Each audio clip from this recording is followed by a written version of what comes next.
నా పేరు మొహమ్మద్ ఫయాజ్ అండి.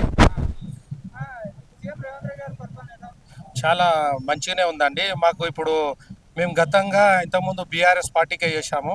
ఇప్పుడు ప్రస్తుతం మేము కాంగ్రెస్లో వచ్చి అంటే రేవంత్ రెడ్డి చేసే సంక్షేమ పథకాలకు ఆకర్షితులై మేము ఎంపీ ఎలక్షన్లో కలవడం జరిగింది.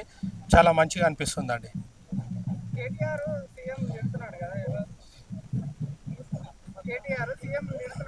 అవునండి, తిడుతున్నాడు. ఆయనకేంది ఆ, ఒక రేవంత్ రెడ్డి మంచి ముఖ్యమంత్రి అయినందుకు ఆయన నార్మల్గా ఏదైనా నిందలేసి ఉత్తగానే తిడుతున్నాడు.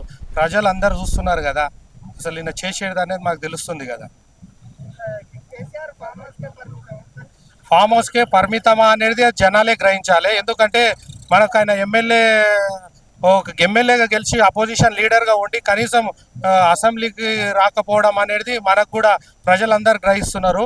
ఎందుకంటే ఆయన ఒక అపోజిషన్ లీడర్గా ఖచ్చితంగా ఉండాలి. అంటే ఆయన సీఎంగా ఉంటేనే వస్తా, మళ్ళా ఇట్లా అధికారం లేకుంటే రాను అనే లెక్కలనే భావిస్తున్నాడు. కాబట్టి ఖచ్చితంగా ఆయన దానికే పరిమితం అన్నట్టు జనాలు గ్రహించాలి. ఖచ్చితంగా అందరికి అయిందన్న 2 lakhs వరకు ప్రతి ఒక్కరికి అయింది. మా గ్రామంలో ఇంద్రమ్మ ఇల్లు ఇప్పుడు ఫస్ట్ ఫేజ్లో ఒక 40 ఇండ్లు వచ్చినాయి అన్నయ్య. వచ్చినాయి, 200 రేషన్ కార్డులు వచ్చినాయి. ఖచ్చితంగా కావాలని కోరుకుంటున్నాము. సెంట్రల్లో కూడా మాకు కాంగ్రెస్ రావాలని ఉంది.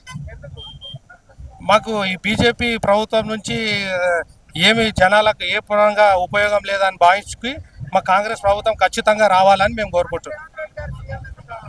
మళ్ళీ రేవంత్ రెడ్డి గారు అంటే ప్రతి ఒక్కటి ఇప్పుడు 18 నెలల 10 చేయని బీఆర్ఎస్ ప్రభుత్వాన్ని ఇప్పుడు 18 నెలల్లో ఆయన తోచినంత ఏదైనా జనాలకు పేద ప్రజలకు ఏదైనా అందాలని భావన ఆయనలో ఉంది. కాబట్టి ఖచ్చితంగా ఆయన కావాలని మేము మళ్ళీ కోరుకుంటున్నాం.